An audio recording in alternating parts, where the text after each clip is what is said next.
module.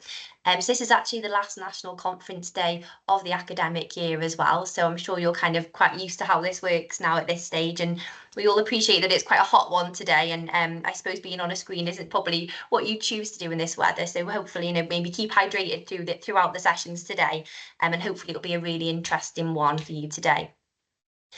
Just a reminder that this is the second national conference day for the Excellence in Practice module. So what we're doing here is we're looking at core strands 3 and 4. So we're building upon what we did in the first national conference day, which looked at core strands 1 and 2. I'm going to provide you this morning with a bit of an oversight of what to expect for today, a bit about the timetable, about Ask Our Expert, and what the slots will look like today for you. I know part of the assessment was already covered within the first national conference, where Rhiannon took you through the part 1 of the assessment. This morning, what I will be doing is going through the second part of the assessment, so that presentation element today. Just a reminder that all the recordings are available on PebblePad from the last national conference day. So if you've missed any of that, please feel free to obviously look back on the recordings, and also if you want just a reminder really of what Rhiannon went through in terms of the assessment as well, which will be really useful for you when you come to writing this up. I know you're all used to it by now, but just a reminder really that while we're delivering during today, it's absolutely fine keeping your cameras off. But if you wouldn't mind, during those group discussions, those professional discussions that we'll have throughout the day, if you wouldn't mind taking your cameras off, because it's just really helpful really to, gain that depth and that conversation to be had really amongst you professionals really. So I think that's also really useful. Okay, so just to give you an order of the day. So this morning, I'm giving you this welcome here. And as I mentioned there, the main focus of this morning is to give you a bit about assessment 2. I'm going to give you just a bit of an overview, a few food for thought aspects really, but a lot of it you'll already probably seen within, aspects of the PebblePad, some of it obviously in relation to, like I said, the audit, but I'll just briefly sort of provide an overview of that, and then the depth will be in relation to the presentation that I'll look at with you this morning. And then from 10 till 11:30, this will be our first session of today, which will be the analysing key challenges that create barriers to whole setting approaches. Then what we'll do is we'll have a quick 15-minute comfort break at 11:30. And then we're really excited to introduce you to Professor Jonathan Glazard as well, who, some of you might already be quite familiar with some of his work already. I'll give you a bit of an introduction in a minute to Jonathan's work. So that will be hopefully really beneficial as well in supporting you with your assessment and things as well, and lots of things, really interesting things to think about actually in terms of excellence in practice. We will break for lunch between 1 to 1:30. And then when we come back from lunch, we'll have the session 3 and 4, which is the third session is the second part of this, which looks at reflection on key skills needed to engage and challenge key stakeholders to implement change. And then as we do throughout the, national conference days, we'll have that, that recap and reflection where we'll be drawing together all aspects that have been covered within the day, and just giving you a bit of a recap really as to what was covered. Okay, throughout this morning, if you've got any questions, please feel free to pop them in the chat. It's just that I can't see them at the moment while I'm delivering, but I can pick them up at the end once I finish delivering this morning's session as well. Okay. So I'm going to give you a bit of an overview for Professor Jonathan Glazard, who will be joining us for the Ask the Expert session. So just to provide you with some information about Jonathan. So he is the Professor of Teacher Education and Head of the Children Education and Communities Department at Edge Hill University. He has written countless texts on mental health, wellbeing and inclusion in education. He's a former primary school teacher and assistant head teacher. Professor Glazard has a wealth of experience in education. His research focuses on a broad range of topics, including inclusion, special educational needs, and mental health and well-being. And he's going to talk to us today about his experiences and how he views excellence in practice. So we're really excited for that today, and hopefully there'll be some really interesting things to kind of think about after Jonathan's session as well, that usually tends to move into our afternoon sessions as well, doesn't it? So to give you an overview of the assessment, I've just highlighted here what is within the actual assessment criteria, the assessment brief. So just a reminder that the assessment is this critical evaluation, okay, looking at the provision for ALN in your current setting. So you're thinking about within your own setting, you're thinking about what is going on in terms of provision for ALN, and then you're thinking about developing an action plan to overcome any barriers to inclusive practice. Now, in total, it is 4,000 words, but it's obviously, as you're already probably aware, it's segregated into these two different aspects. So you've got the audit, which is the first 2,500 words, and then you've got this online presentation, which is the 12 minutes and the 1,500 word equivalent. And I know Rhiannon already mentioned this to you last National Conference Day. This by no means means that you have to have 1,500 words at all within this. It's just how we look at that as an equivalent for the time period. So, you know, if the first part of this, really, I'm going to just give you a bit of an overview again now, but remember that the recordings are there. But also in terms of the word count allocation, remember you do also have that 10% wriggle room as well when you're writing and you're delivering your presentation. So in terms of the audit and the 2,500 words, you've got the 10%, but also in relation to the duration and the time of your online presentation as well, that also applies. So what was covered last National Conference Day with Rhiannon was the audit. And remember, for the audit, there is this template, isn't there, this grid as well within your assessment brief, which you can also use, which is highlighted within what was delivered last National Conference Day with Rhiannon. And it shows you kind of how you could look at this in terms of different aspects of the table. What you need to do within here is to identify effective practices in your setting for whole school inclusive approaches. And what you need to do is consider what barriers exist and how they could be overcome. A big reminder here as well is what we always say is we don't want any more than 3 really here. Normally we suggest 2 to 3, and that is because it becomes quite problematic if there are too many practices, and it also makes it a lot more difficult to kind of add that extra layer and that depth that's required for the assessment. So we always kind of recommend that you look at more like 2 or 3 approaches. I know even Rhiannon mentioned last National Conference Day, some of you might have one that is particularly going to take a lot of pulling apart and, you know, critically applying these sort of aspects to that one effective practice. So maybe that might even be the case, but normally on average it's about 2 to 3. Remember that there are also exemplar papers as well, isn't there, from previous submissions that you can also look at for this assessment. So that's the first part. So what I'm concentrating on today within this morning's kind of overview and introduction session is giving you a little bit of food for thought for the second part. So that's the online presentation aspect. Now, remember, there's instructions and things in how to do this within your assessment brief on the Pebble Pad. So you know how you can present it and how you can actually create this. Now, the online presentation is looking at the findings then, like it says here, with the analysis of the key challenges which create barriers to whole setting approaches and reflection on skills, actions or strategies needed to engage and challenge key stakeholders. So remember that that first aspect, that audit that you're doing, feeds into this. Now, as Rhiannon mentioned last National Conference Day, when you're doing the audit, this isn't a piece of research in any which way, you know, this is just you identifying these aspects of good practice. But remember that it does feed into this next part. So which is why when I'm saying to you about not having too many, is it allows you to have the extra depth now within the presentation as well.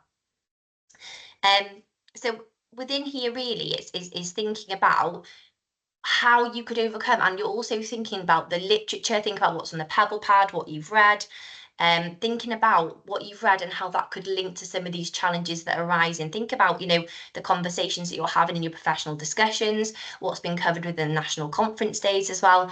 But, you know, really think about why there might be some of these challenges there, but also think about how you're going to how you could overcome them. Okay, so I know that there are barriers that we talk about, actually. It seems to come to light a lot, doesn't it, within some of these sessions, especially in the first National Conference Day for this module. I think there was lots of things being brought forward there in terms of barriers, but the important bit as well is thinking about, you know, how you could actually overcome this, and how you could therefore, you know, engage and challenge key stakeholders within your setting.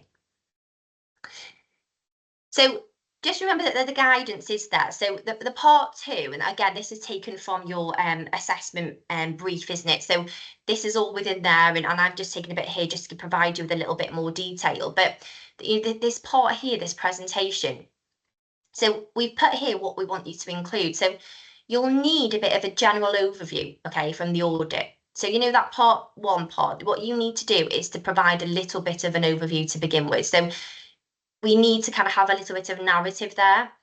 And then what you're doing is you're providing this analysis then of the challenges to whole school approaches. Now, remember, as we discussed a lot last National Conference Day, a lot of what we need to think about here is on a whole setting approach. And sometimes that is where some of the challenges do seem to lie, isn't it, from what we've discussed within the National Conference Days and some of your professional discussions, etc.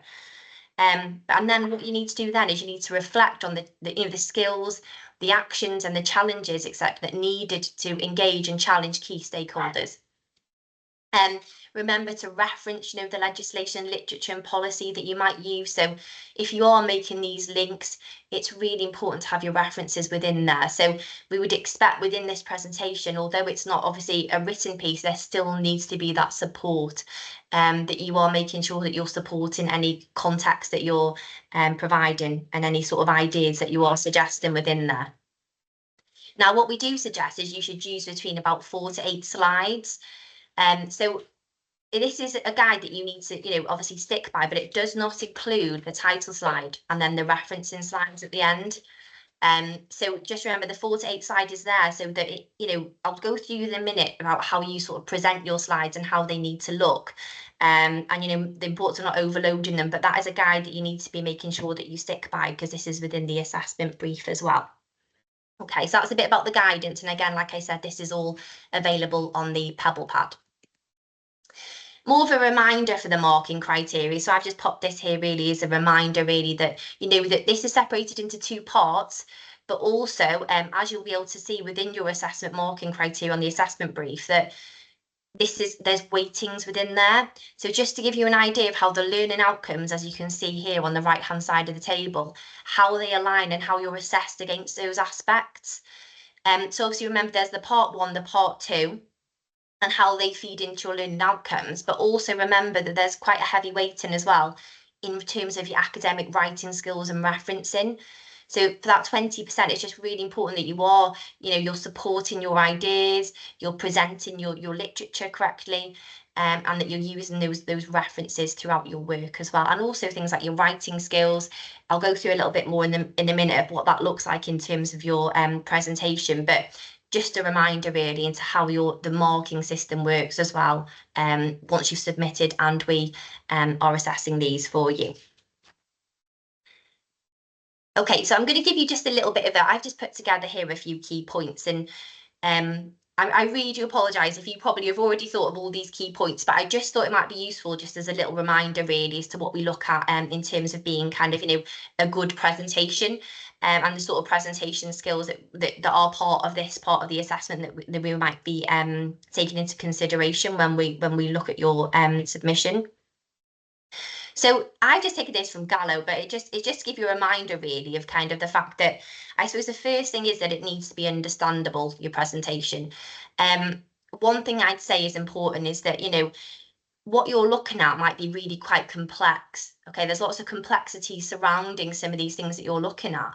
But it's really important that within your presentation that there isn't this complexity and you're kind of breaking it down and you're making it clear and understandable. I think in terms of being understandable as well, it's really important that you're not, that when you're sort of presenting these ideas, that you are linking it to your practice. I think it's really important that when we watch your presentations, that we understand the context of your setting as well, so we understand your lens when you're writing this. So your positionality is quite important as well, letting us, looking at this in the context of your own setting when you're talking about these whole school approaches and things. The second thing that obviously Gary mentions is the importance of memorable. It's just a really big reminder there that, you don't want to be overloading the audience, the person watching your assessment. You don't want to be overloading with lots and lots of information. That also is relevant to the slides. What you don't want is these like lots and lots and lots and lots of information on these slides where it's almost impossible to keep up. So if you've made sure you've thought about within that first aspect of your assessment and you're only doing 2 to 3 practices, then hopefully this will, you'll be breaking down something that's quite big almost, you're breaking it down and you're looking at the key aspects that you think are the most valuable to this presentation. And then the last thing that Gallo talks about is just this idea of it being emotional, and I think that's where it comes to being, you know, a suitable pace, that your pitch is right. You know, I think this does come down as well to trying to avoid, you know, reading directly from slides, because that also then isn't as emotional. You know, at the end of the day, your slides lead your presentation, that, you know, that they're a guide, aren't they? That you are the person who provides that depth, and it's you that's mainly talking through those aspects that are just kind of, you know, the overview is provided on the slide, isn't it, as a guide. So, I mean, if you are using a script, just be careful not to read directly from anything like that. You're best really breaking it down to the key points and then delivering it according to that as well. So just a few other things just to remind you of, really, just making sure that you're using the suitable font type and size. Obviously what you don't want is it to be, you know, really difficult to read. So make sure it's not too big, not too small, and you're using a suitable font type. I've put here about suitability of the literature sources. So just be really, really mindful of the literature that you're using. You need to check that they can substantiate your claims, for one thing. I think that's important, is making sure that that does actually support what you're putting into context of your presentation, but also checking, you know, that it's a proper peer-reviewed source, and be very careful not to be relying on any kind of web-based sources, which can sometimes obviously not be reliable to support your academic work. Like I mentioned there, avoid overcrowding slides. I think that bit there I've put here is really important, because you might feel when you first start this that you have all this literature and all these things you've read, all these practices, legislation that you're thinking about, and what you're doing here is you just need to prioritize that key information. I think that's really important, because most of you will find that there's quite a large volume when you come to looking at it. Suitable slide design, avoid, you know, quite the overpowering slides that have got lots and lots of different color contrast. Just try and make sure it's suitable, and it's very easy to follow for the audience when they're watching your presentation. Structure is important. I'll do a little reminder in a minute for you in terms of structure, but you do need that logical order. Make sure it flows. It's building upon each other naturally. And think about that. So that's why the importance really of the planning process before you actually deliver your presentation. Like I mentioned before, just, you know, your voice, your pace, your pitch. Sometimes it's really difficult to understand if someone's going too fast as well when they're presenting. So just double check, really. Again, practicing can help with that. Timing, obviously, like I mentioned before, you have got this 12-minute allocation, and you've also got the 4 to 8 slides, so you need to make sure you're presenting it within those slide structures as well. But also timing, make sure you're keeping within that time, you know, all the 10% leeway, as I mentioned before. But it's just really important that you don't go too far over the time limit, and if you're too far under it, that could also be a sign maybe you haven't, you know, brought enough detail and to some of these concepts that you're presenting within the presentation as well. References, like I mentioned before, you want to have these references throughout. They substantiate your claims, okay? So that helps making sure the information you're presenting is also accurate. And again, like I mentioned, within your structure, that also will support your marking criteria as well. And lastly, I think it's just really important as a quick reminder, is you do need to make sure you're focusing on the assessment requirements. I think it can be quite easy sometimes to kind of lose focus on what the assessment's asking you to do. But I would just always recommend is going back and double checking and thinking, hang on, is this answering what I need to provide within this assessment? Just be careful not to kind of go slightly off on a tangent, keep focused, and make sure that you're, you know, focusing on what we're asking of you within that assessment brief as well. It's just something to think about, really, when you're creating your presentations. Okay, so just like I said before, just a reminder of the structure. That, you know, as they always say, is that, you know, the idea is you're telling them what you're going to tell them. So you do need that little bit of an introduction. When you're telling them what you're going to tell them, you also need to tell us a bit about your setting. So we do need that positionality a little bit, you know, the lens that you're coming at this assessment from. So a little tiny bit about, you know, kind of your context to help support the rest of the presentation. Then obviously the idea then is the rest of the presentation, you're telling them this information, and then remember, you do need this kind of summary at the end. You know, you need that end point where you tell them what you've told them, so you're summarising and you're kind of drawing upon those key points from what you don't want is it just to end abruptly. Okay, it needs to have this structure, this idea that it is, part of a process almost, isn't it, when people watch your presentations. So for the structure, just to remind you really that you're going to need this overview of the audit findings, but then within the rest of it, then this is where you need to bring in this analysis of the key challenges to whole setting approaches. You remember, think about key readings, think about what you've read, what you've understood from some of the conference days. And then you're really reflecting on the skills then to try and engage key stakeholders moving forward as well, and what that might look like within the context of your own setting as well that you're discussing for this assessment.